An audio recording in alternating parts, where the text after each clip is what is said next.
Now, this is one of the key tools we have to plan a remediation work or even the decommissioning. When I think about decommissioning, I'm thinking about the work we do around in the area around the installation, okay? And we talk about conceptual site models. What is the conceptual site model? It provides a simple way to describe the relevant features, surface, subsurface conditions, to understand the extent of the identified contaminants of concern and the risks they pose to receptors. So here we have key words. We have the surface and subsurface.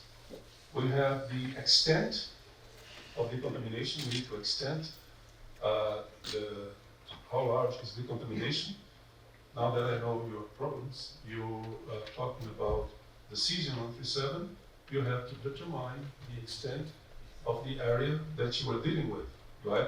In the case of Tiago, you have to determine the area of influence of the property and all the objects that you need to take into account, right? You also see the contaminants. So what is important, what we are dealing with. I'm sorry that I moved a little bit. You want me to be there? Is that? Yeah, okay, I can do that. I like to be close to the people. And we need the contaminants, and we need the risks, understand the risks they pose to the receptors. And we discuss all this, right? The receptors are those who will get the contamination in their bodies. Catronel mentioned that non-human biota, which will eventually be considered, and the risks that are associated to the doses. We need to somehow calculate what kind of doses people will be receiving. Important that the conceptual site model is an interactive tool, and it's not a fixed representation of the site. It is refined as information is obtained during the review of the site history and continues throughout the remediation investigation, or in our language, in the site characterization. But there is a very important topic here, the site history. And it's amazing how much information is lost due to poor knowledge management in the organizations. It means that in many cases you need to redo the work of acquiring information that has already been acquired before, whether because it was not properly dealt with when the information was acquired, it was used for a different purpose, whether you did not have a clear plan for keeping all this information available. But important is many things that you need answered to now might have been already made this available in the past, and it was not properly managed, it was discarded. But it's your work, definitely, before doing anything about the site, it's your work to go back and see what kind of information you have about the site. And don't forget one important thing. One of the most important repository of information are the people, because they know what happened in the site. If there was a spill, if there was a kind of discharge, if there were something storage, where it was stored. So you need also to have consultations with the people that used to work in the past in the organization, whether they are in the organization or eventually if they are retired. So you can identify them, who was in charge of production, who was in charge of the process, and try to understand what used to be done. And this information will feed into your, how can I say, your conceptual site model. So, what kind of things we are talking about? Are there tanks in the site? Tanks that might be accumulating liquid wastes, for example, or fuel? Are they located? So you need to locate them in the map, in the diagram. You see, Katrina, I'm already giving the tips.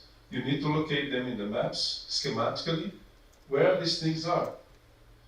Where the areas of transport, movement of material, where these areas are located. Drainage, Tiago, drainage, where the drainage goes to, where the things are accumulated. You mentioned settling ponds, right? Where are the settling ponds? How much material do you have in the settling ponds? What the composition of the materials in the settling pond?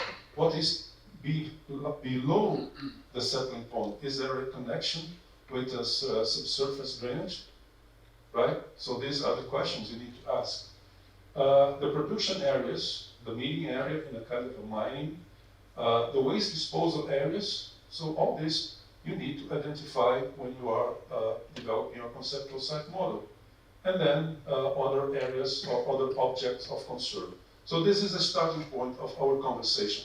The schematic representation of what you have in your hands, right? This is fundamental, because otherwise those things will be dispersed. Of course, you need to understand what are the contaminants of concern. This is a typical American language, and they have acronym for everything. They call this COC, contaminants of concern. But this is the contaminants of interest, of the key contaminants. You need to understand their concentrations in the various medias on site, and this site should be characterized to understand the extension of the potential migration. You should not be looking only at where the source is, but what is the potential for any source of migration, where this might end, if there is some release, and where these contaminants will end up if they are being transported. Very important to understand that. Potential migration pathways for these contaminants and where the receptors might exist. Okay. I spoke about iterative process, should be modified continually, very good.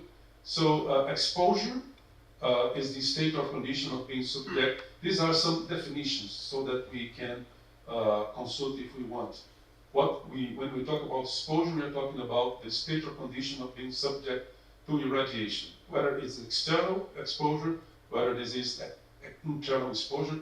We discussed that already in my first presentation. A pathway is a route by which radiation already implies can reach humans and cause exposure. We saw the transfers from water to soil, soil to plant, plant to animals, animals to man, plants to man. So all these pathways need to be understood, because eventually you need to collect samples of these different materials to characterize if they are contaminated or not. All right? And the source is, the pathway, just for more explanation, we are talking about the chain, for example, internal exposure, I just mentioned that. Pathway from drinking milk from cows that are grass contaminated with deposit radionuclides. This is in the case of an accident, anyhow. But if the grass is contaminated, the grass will be transferred to the cow will transfer to the milk will come to man. So this is for a case of an accident like nuclear accident. This is a big source of contamination for iodine 131, because it goes to the milk, and in the milk people will ingest and get in the thyroid. Good. And the source, anything that may cause radiation exposure, such as emitting ionizing radiation or by releasing radioactive substances of radioactive material, and can be treated as a single entity for the purpose of protection and safety. So the tank will be a source of contamination. You need to look into that. And it's very difficult sometimes to model the resistance of the walls of the tanks over time. The Americans in Hanford had a big trouble to model this, because the walls of the tanks will eventually fail, and then you get leakage of liquid waste. By the way, it was cesium in liquid form. You see what can happen. Because I was kind of asking myself, if it was seasoned in powder, it would be more likely that it would be retained in the first centimeters of the soil. But if it is a liquid, it may have found some preferential ways and migrated downwards. So you need to test, and what you did is correct. You do a core sampling to see how far it went. Okay, so this is something that I have mentioned. Facility means buildings and associated land. So for those who are dealing with decommissioning, don't think of decommissioning as the same as dismantling, demolition, and decontamination. No, decommissioning is about removing the administrative process of removing facility from regulatory control.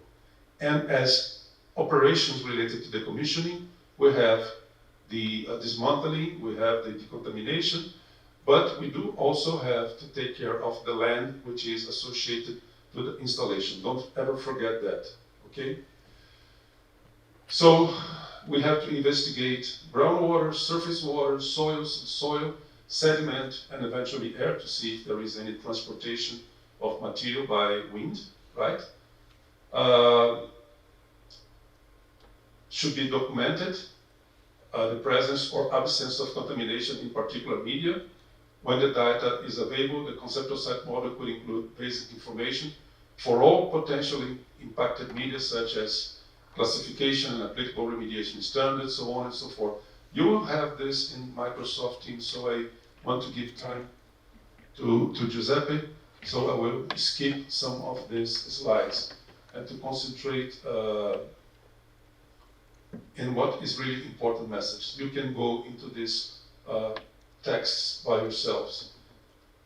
Just to emphasize that conceptual site model is a very important tool for remedial decision making, very important tool. And also it's a very important communication tool for talking with the stakeholders so they can see what we are talking about. Because, you know, we are talking about so many different things, you know, but when you make a representation of these things, pictorial, it becomes much easier for the people to understand what we are dealing with.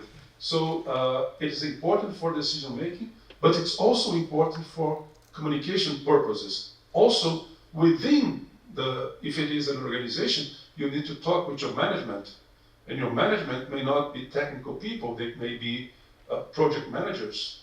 They don't understand, why are you trying to do this? Why are you trying to spend money of my budget to dig the soil? Because, you know, we are spending money and drilling is expensive. And then you can explain, no, because if this thing has migrated, it might have come to the groundwater, and if the groundwater is contaminated, we will have troubles if we do not take care of this. So it's also important too, when we talk about stakeholders, are not the public only, but also the management above you that might not be educated enough in those things to understand. We talked about the politicians as well, that might think about, oh my God, why we cannot do this? Why we have to spend money with this? Because you need to show what are the consequences, and the conceptual site model will definitely be very useful to do that. Perdón, en ese punto, con respecto a la comunicación, también es cultural en algunos países. Porque de qué forma vos, como entidad pública, transmitís, así como lo decís o como venimos leyendo, sí, es importante comunicarse con la comunidad involucrada, con las comunidades involucradas, que es lo más difícil. Porque cómo transmitir esa información cuando culturalmente la gente no está preparada. Good question. So the question is essentially how to communicate those things in different cultural contexts, because the people may not be ready to understand and to digest the information that you are imparting. Well, this is why the social scientists they have a role to play, because through and Catherine and Giuseppe, correct me if I'm wrong, because they would have the understanding of what are the important ways to get this feedback from different surveys, different interactions with the communities, in which way it is better to express those things to those that will be part of the process. Definitely, a very important moment is to define who are those that we will be talking to. Yes, Katrina. Yeah. You have the microphone there, I guess.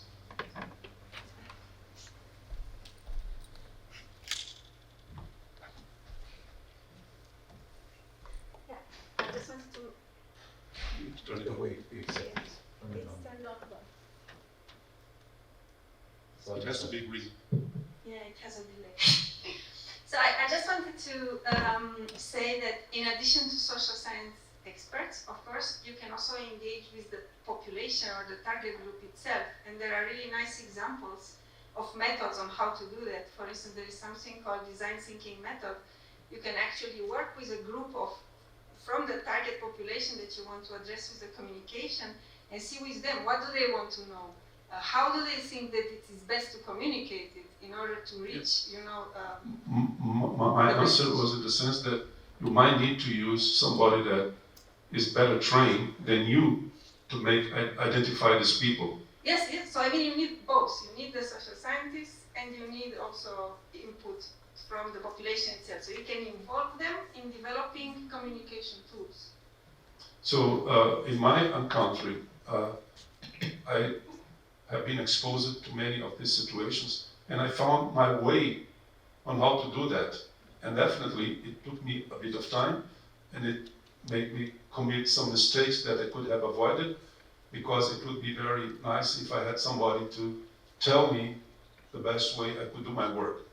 So I exposed myself many times to situations in which was quite tricky, but all in all, you will empirically come up with your own way of dealing with the situation.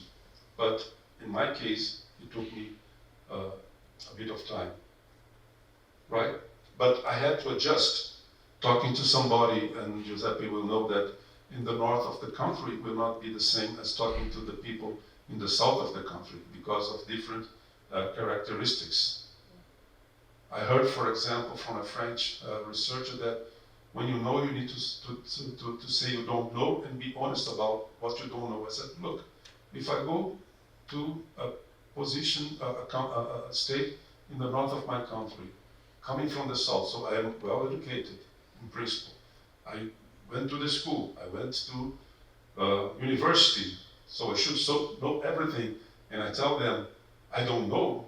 They might think, what kind of professional is this that do not know what he should know? So I need to consider all these nuances in the way I will treat with people. I cannot adopt an European model in Brazil because it may not work. So this is what I want to emphasize. I acknowledge your question, and I feel that this is important. And how you're going to represent this as a narrative, as text, or computer model, if you use social media nowadays to represent that, that is something to be determined.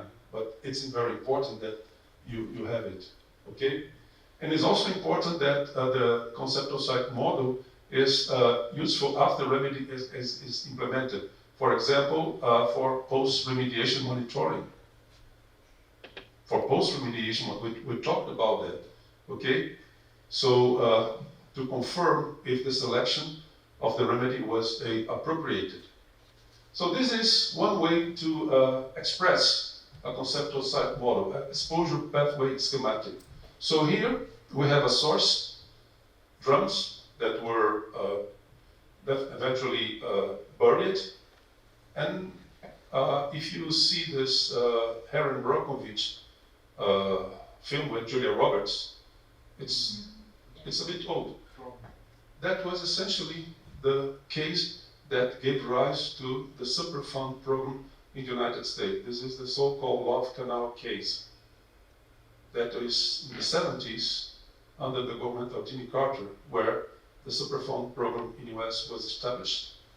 Because the practice at the time was to bury the drums underneath in the soil.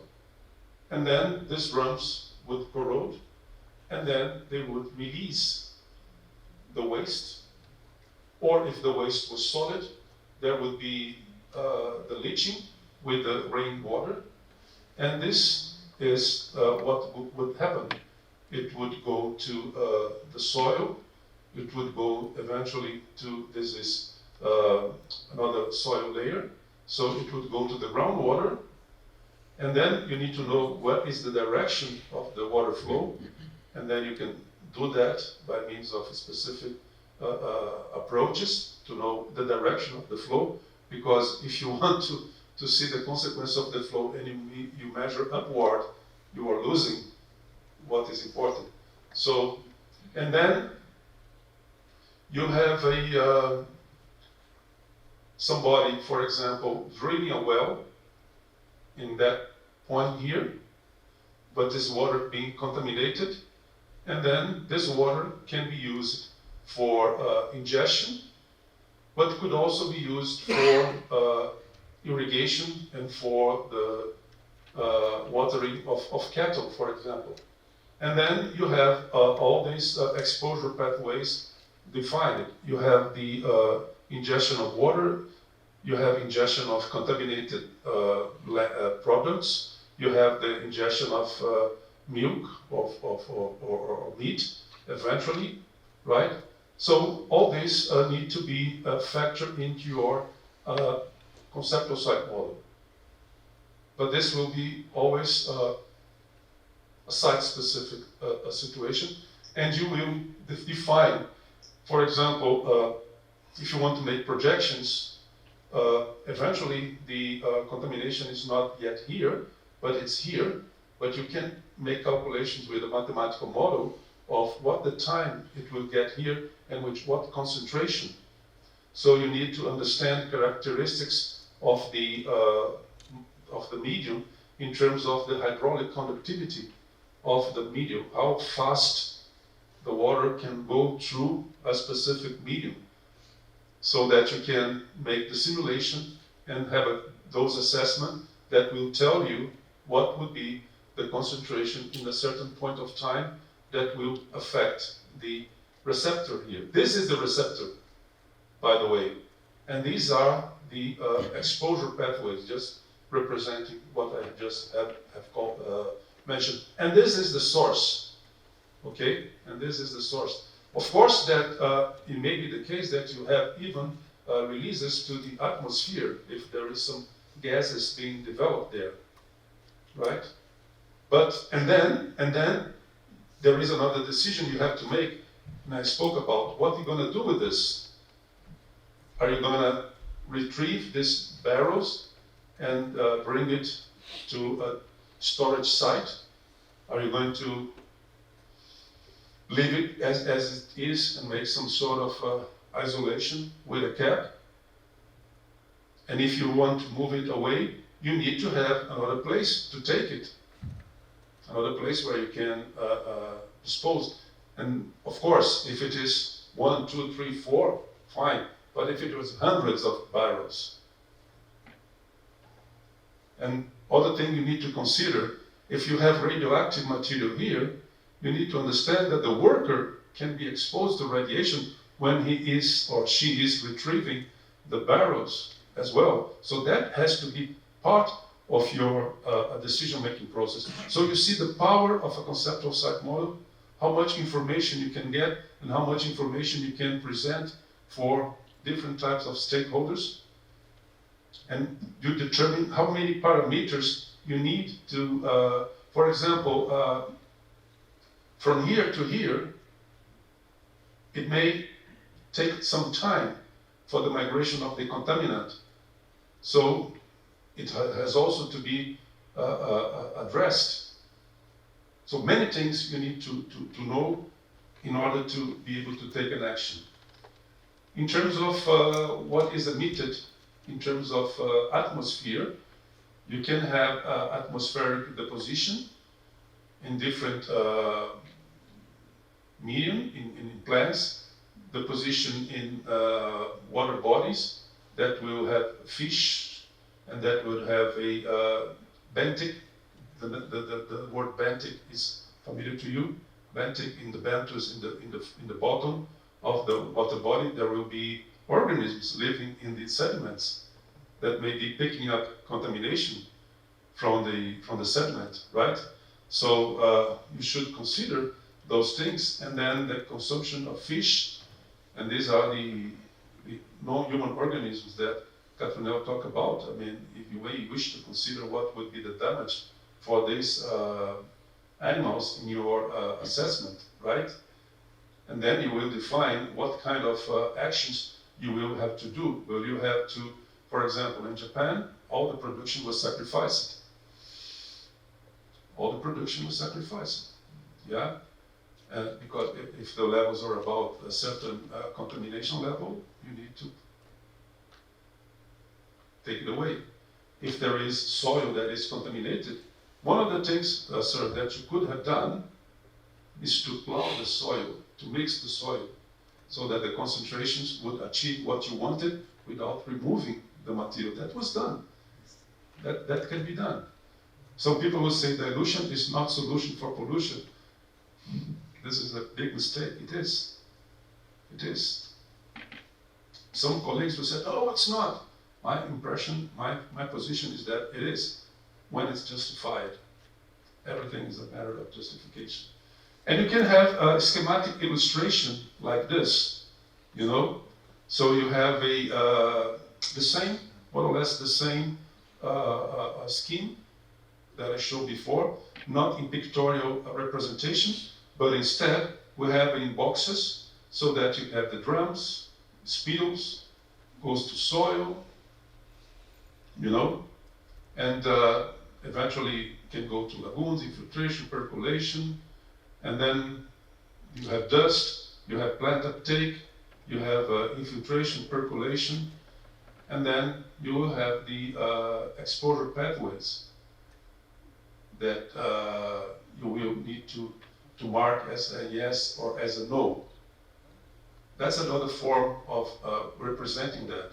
And even for modeling purposes, there was a very old way of doing modeling was box models. Have you heard about box models? You just could calculate the transfer from this box to this box through mathematical equations based on transfer factors. That was a way, I worked with that at a point of time. You can even divide estuary of a river into segments and calculate the transfer from one segment to the other one and see what would be the concentrations from a source until a receptor in different segments of the water body. Ooh, that's horrible, okay? So, Giuseppe, what do I do? Continue. I continue.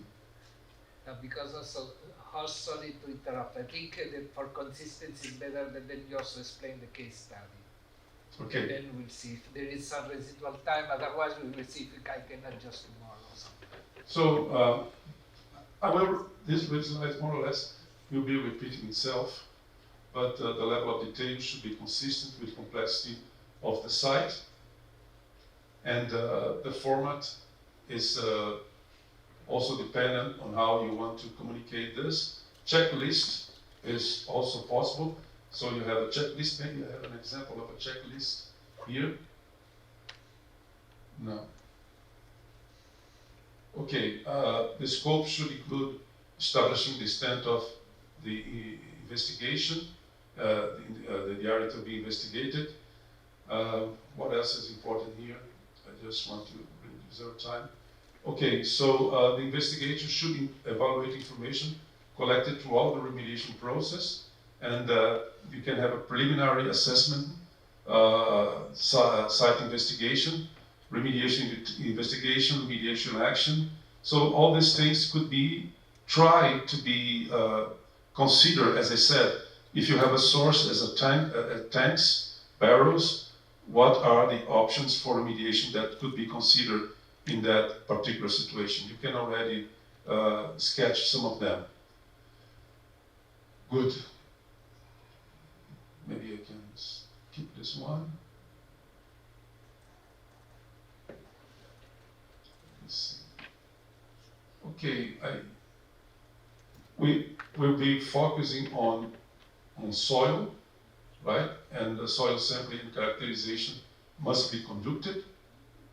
And the properties of the soil can be various, and that would include the contaminant of concern and the capability that they move, porosity, boring box. This is what you done.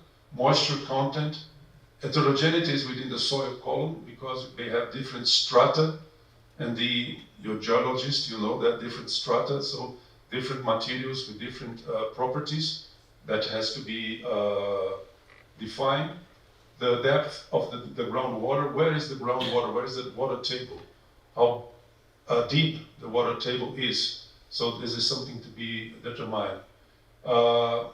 Within the concept, identify site conditions that may represent potential exposure risks, proximity to surface water and wetlands, subsurface drainage features, particularly if you have faults or preferential flow passes, subsurface stormwater infiltration. So all these things should be available in terms of, considered in terms of a definition of your site conceptual model for soil.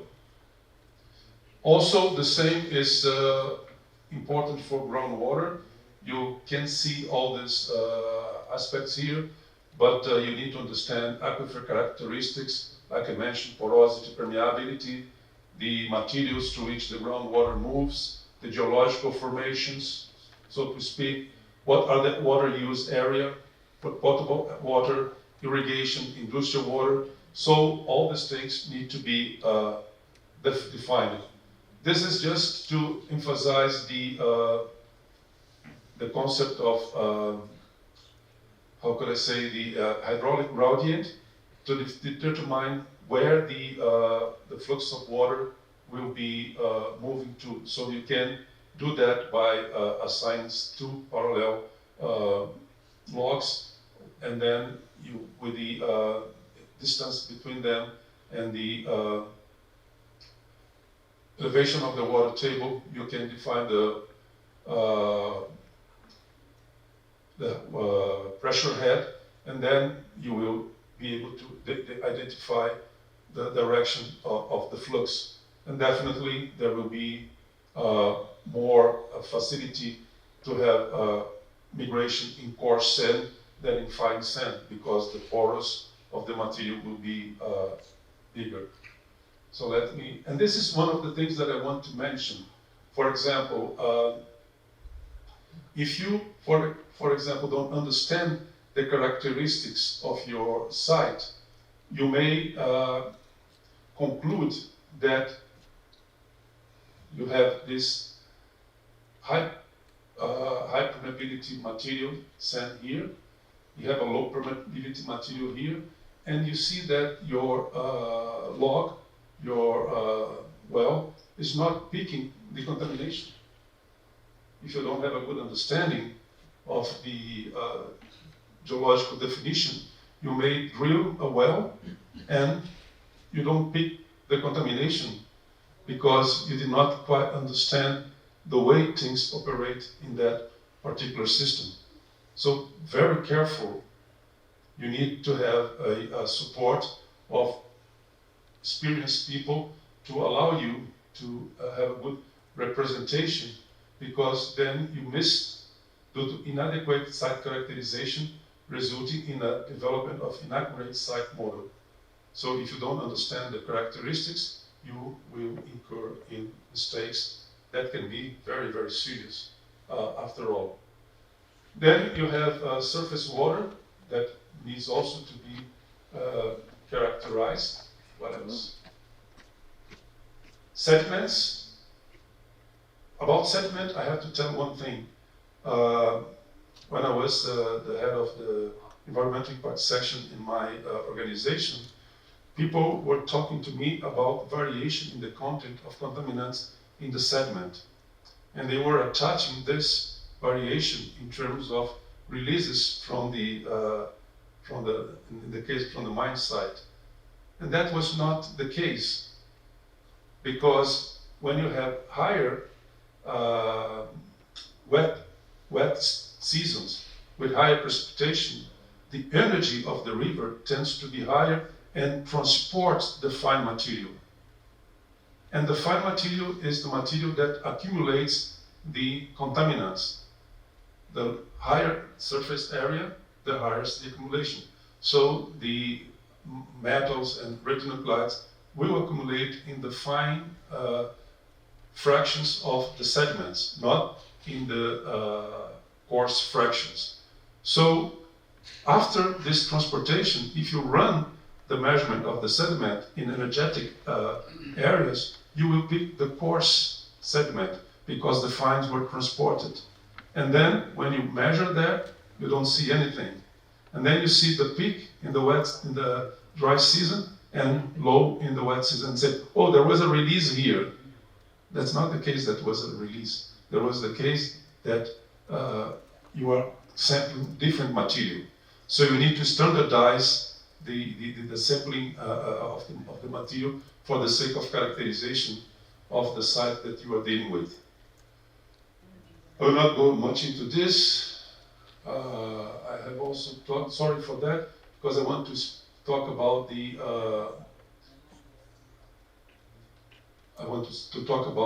the exercise. So the conceptual site model is to be applied in the preliminary site assessment. It allows the user to summarize collected information, eliminate need for further investigation, and serve as a basis for determining approach for site investigation. During the site investigation, during the remedy selection, and also during post-remediation action. So you see that the conceptual site model is used in different approaches. You need to identify gaps that might occur in the conceptual site model, and that is an iterative process. And with that, I believe that I dealt with most of the important information I wanted to share. It's available for you to read, but the main points I wanted to make, I think I have addressed. And the main message here is that the conceptual site model is really, really an important tool for you to decide on how you will progress with the activities that you are in charge of. So let's bring that knowledge to the exercise that you will be doing. And this is a time that I need your very close attention.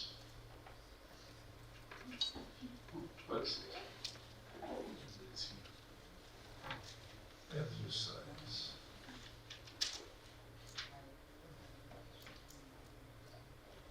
I will find exercise here.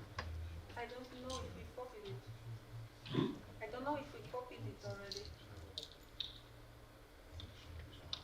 No. Can you download from my computer? Exercise.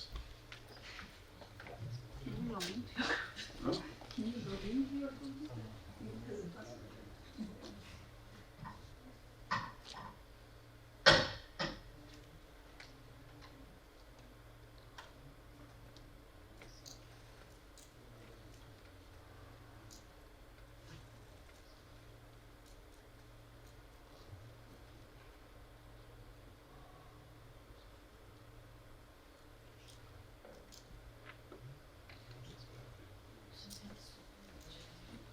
Sorry for that.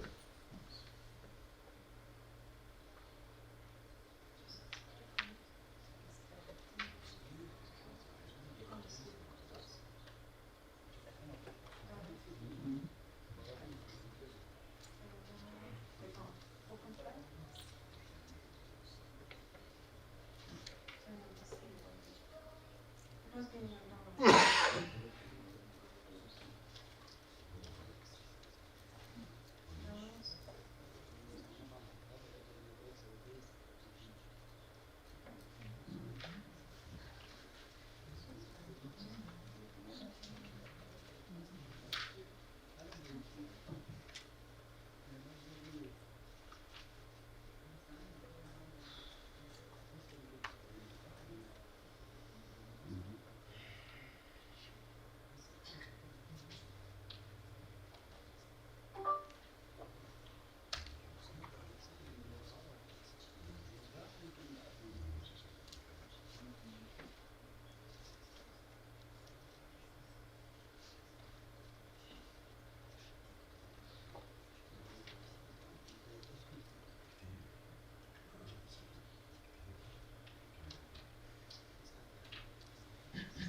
send the picture.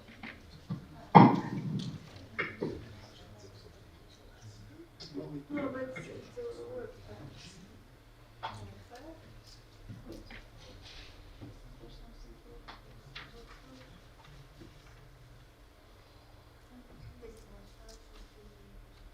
Yeah.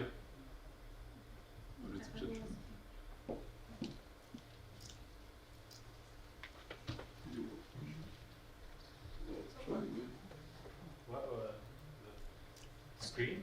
Yeah. Make it the big still. Yeah, with the Show the notes. It's function something, but I don't know which one. Yes. I'm sorry, I'm going to just to show the notes. And to show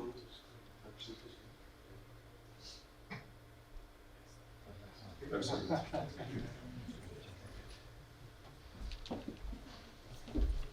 This is a typical example of work, teamwork. Thank you. So this is the study case that we are dealing with. So as I mentioned, it's based on Netflix movie, Dark Waters, that is based on its turn on the case of DuPont, industrial operating in charge of producing Teflon in West Virginia. So you are familiar with the company DuPont, probably, and you are familiar with Teflon, definitely. So in the production of Teflon, which was an anti-adherent that were used in different tools in the kitchen, there were issues that in the production of the Teflon itself, there would be materials that were being stored in drums, and these drums were causing the exposure of people to toxic substances.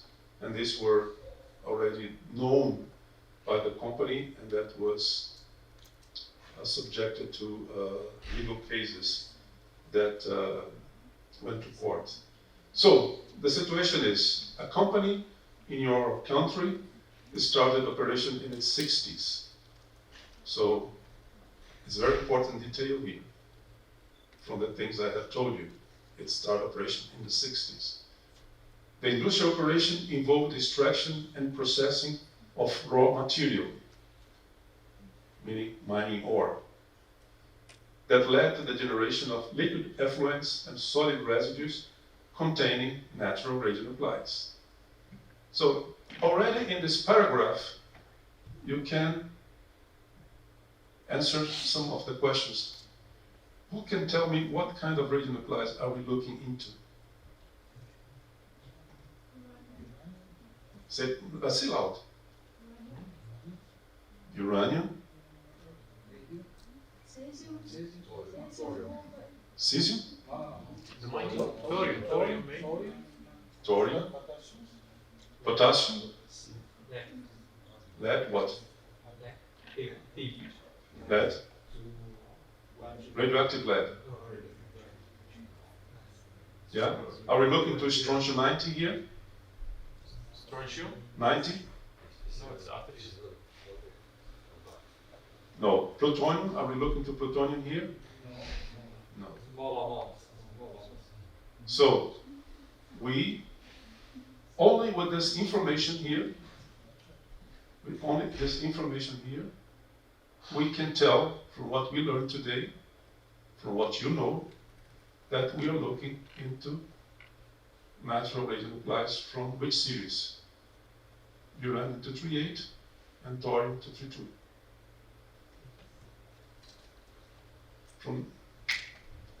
You're not looking to cesium, you're not looking to strontium 90, you're not looking to iodine-131, because all these radionuclides are artificial radionuclides. So you have a first hint, right? It's important that you understand that. The liquid effluents were discharged in a nearby lake. Oops, look. Nearby lake. So I have a water body here. And the sludges dumped into pits. You know what's a pit? A trench type. You do an excavation in the soil. Here is the soil. You do an excavation. You made a trench and you dump your material in those trenches. Oops, we have another important information here. The materials, the sludges, definitely containing some contaminants. They were dumped into trenches, excavated in the ground. But important is that in the lake we are considering where the effluents were released, you had the usage of this lake by the local community for recreational activities that include rowing, swimming, and fishing. But drinking water was taken from an aquifer under the area of the influence of the industrial site. So one thing that you need to understand exactly what is the area of influence of the industrial site. But important information, people did not drink the water from the lake. They take the water from the aquifer, right? So very important information. But you want to consider the water from the lake? Who knows? For the fish. Huh? For the fish. Fish, yes, but you want to consider the people drinking water from the lake? But why not? Who knows? Swimming. Swimming, okay, this is a given. But I'm telling that there is no information about people taking water from the lake. But I can put a question mark on this information. Huh? But it can also be the case that people use the water for other purposes. Irrigation. This is up to you to decide.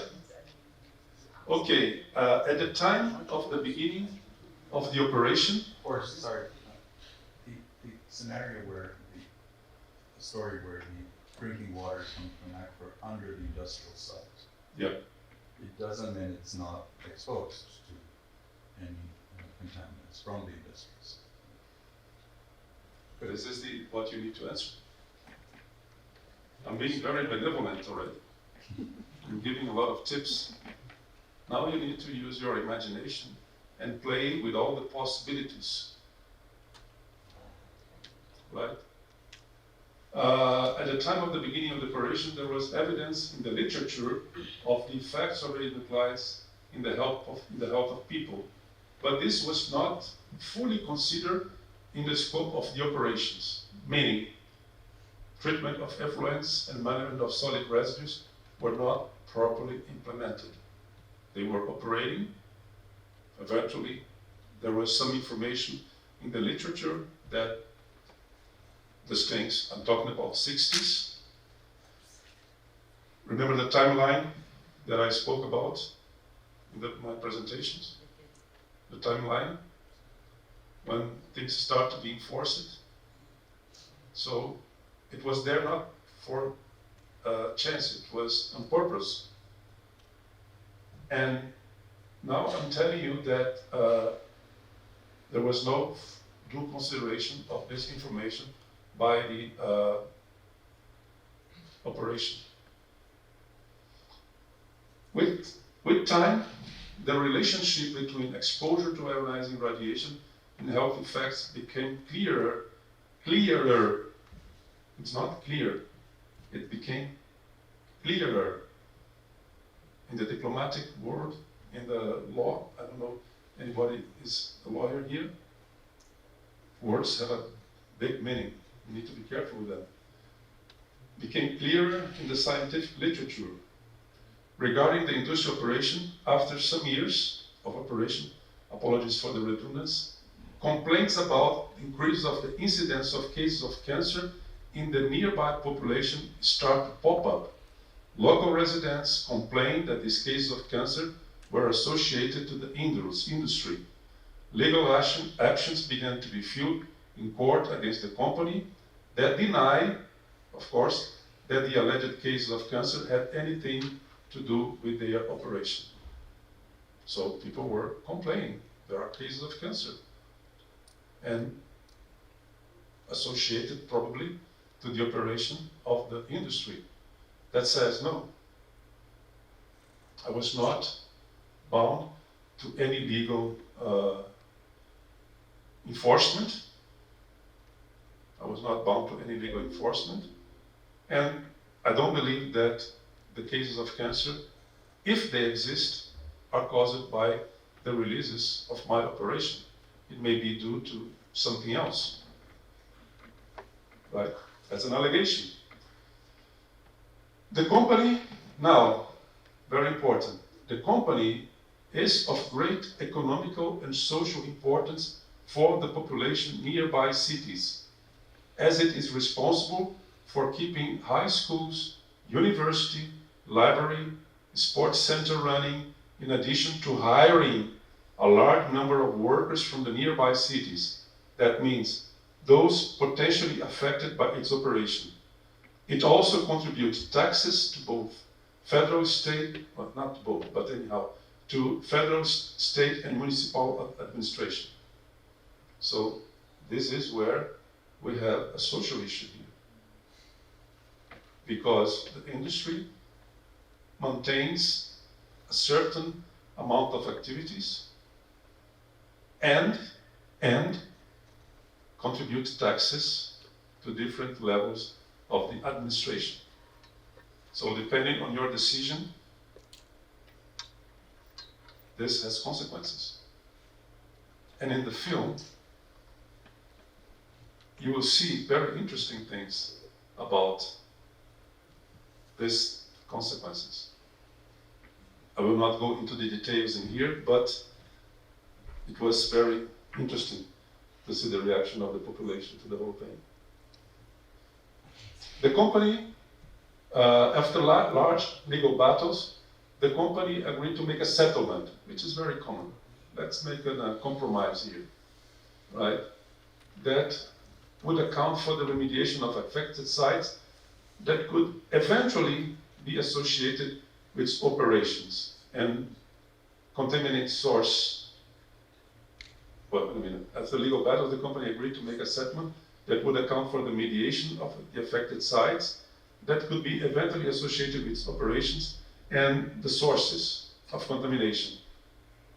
However, some stakeholders advocated that the full termination of the operation of the company should be pursued.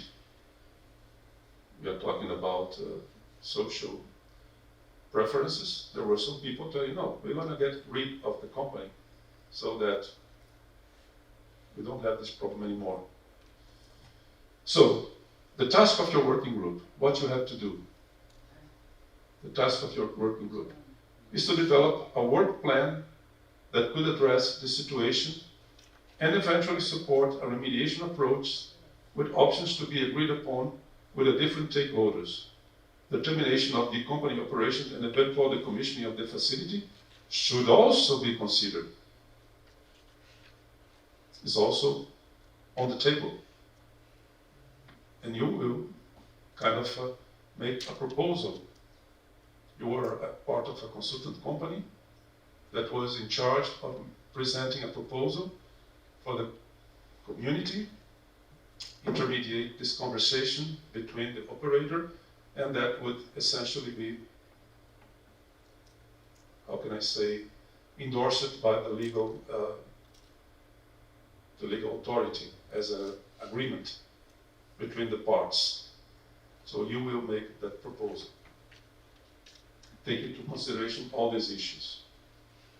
And I want to call your attention to the fact that the discussions involve scientific aspects, but also economic and social dimensions that support sustainability considerations. So in your discussions, you need also to consider what could be the most sustainable solution for this situation.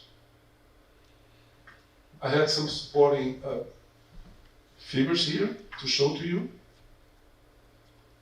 So this is essentially what can be seen a mineral processing operation. We're talking about raw material, ore. So this is what you have. I'm not telling you that the mining is there to facilitate your life. I'm taking out the mining. The material is coming out from another place, but you have the beneficiation that produces residues and releases dissolved elements and suspended particles. Then you have chemical and metallurgical processes that also can release dissolved elements and suspended particles to the environment and produce process residues and slags. And these are the things that were eventually dumped. And then you have the final product. So this helps you to see what are the connections of the operation with the environment. I also want to show you this graphic here, because we are talking about cases of cancer. So this is what we discussed this morning. What kind of effects are attributed to individuals? What type of effects can only be attributed collectively? So you need to consider that. I give here some potential technologies that can be considered. Removal of the source, contaminant of the source, immobilization, separation, right? You can think about others. Don't need to be restricted to these ones, but I'm just giving examples that you might wish to take into consideration. And finally, this is from IAEA documentation.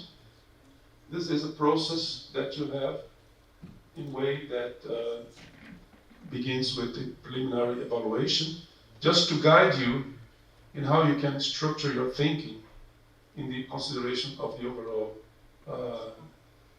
environmental solutions, beginning with the characterization, performance screen levels, remediation should be justified, and then you do more detailed characterization.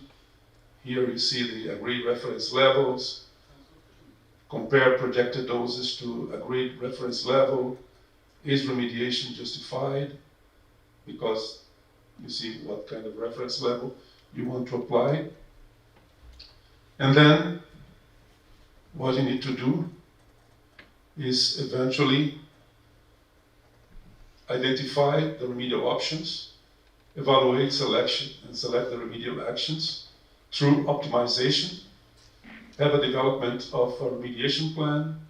You will need obtain regulatory approval for the remediation plan, and then you will perform remedial actions, and then see if there are controls that you want to propose, what kind of consequences this will be. So this is your work for the week. And as long as we go, you get additional information that will help you to develop this this exercise. Any doubt? Any question? Anything is a yes? El planteo es que yo tengo que hacerlo en la parte operacional con una propuesta de cierre. This is for you to decide. How you handle the problem, she says we need to present a proposal for the closing of the facility. This is about you to decide. If the facility will be closed, if the facility will operate, if you can remediate and operate together. If you don't need to remediate, you may consider that, well, these are just allegations without any substance.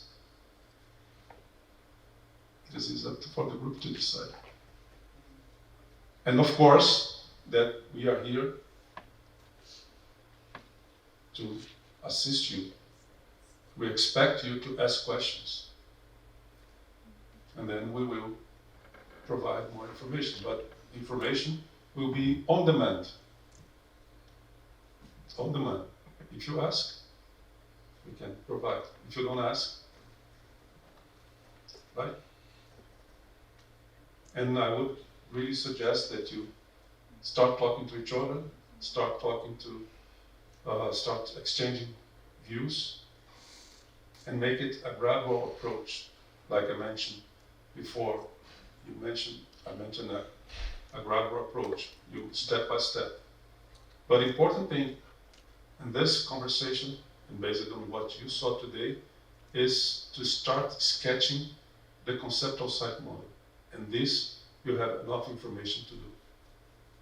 Both with the information I gave just now and the discussions we had in the beginning. It's all there. And go to the Teams, because the presentations are all in the Teams. You have laptops with you? So nowadays everybody has, so connect to the Microsoft Teams. And all right. Now what we need to do is to Distribute the... exactly. But now, can you help me with this? Where is it?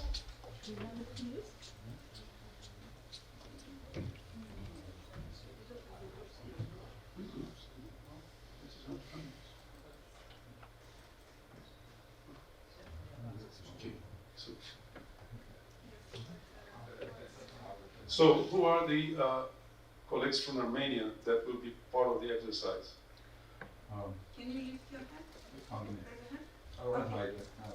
Who will be participating in the exercises? Two. Andreas, Maya. Okay, so let's start from the first one. What is your name? I will add you to group one. Alan? Nejde. Alan is... No, Alan is not. Alan is not. Oh, you raise your hand. Because you can write Andreas. Put in the one that tomorrow is not there because they are okay. less than one. Yeah.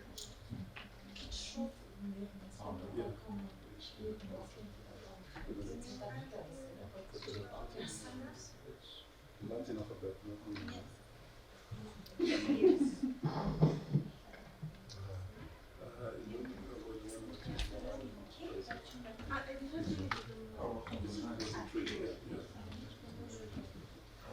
Which one goes to three? Andreas. And or Andreas. Yes? Someone else prepare? Maya.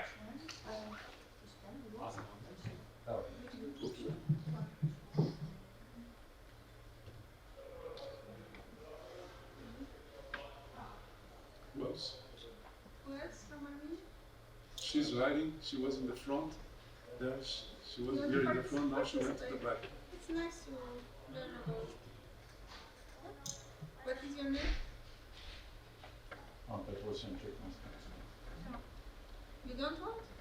You can also observe. You don't need to. It's not an exam, you know. Although maybe yours is very severe. But you can just participate only, you know, to see how. Okay. So this is Your it. choice. There were 9 in the morning. Then I said that they could be member of the working group. Okay, so we have.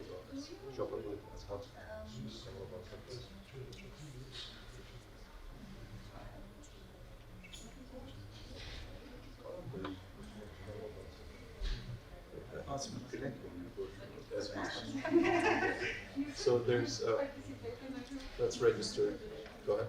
Yes. There was one.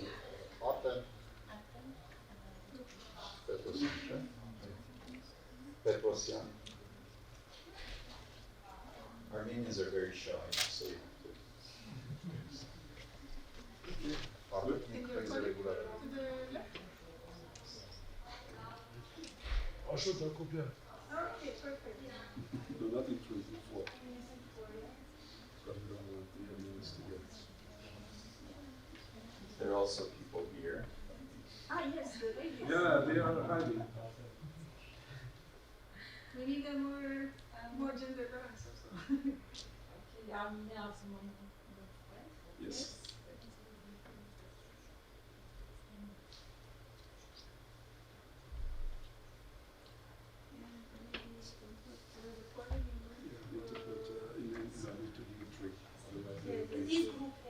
Huh?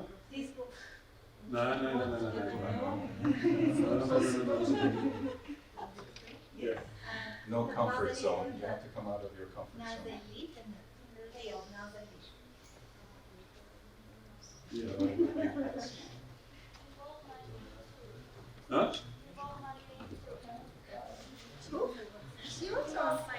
Okay, very good.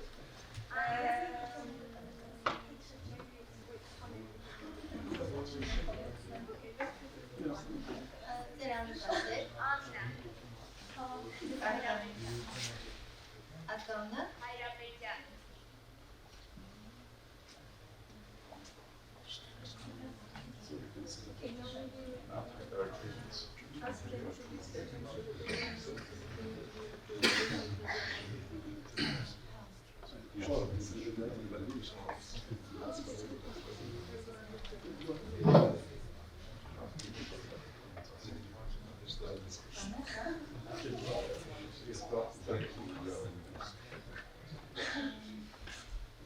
Now finish this up. We want to, after this, we want to, the dinner plans, we want to announce so people know. Okay.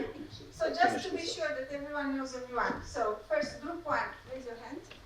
So you can look around to see who your friends are. Okay, have you seen each other? Strong group. You have to be afraid of this group. Then group two, please raise your hands. Wow, very strong group. Just a moment. I will go down. Group three, please. Okay. Have you identified the collaborators? Group four. Okay, very good. Wait, in group four we should have 5 people. It's only 4 hands. 1. Group 4.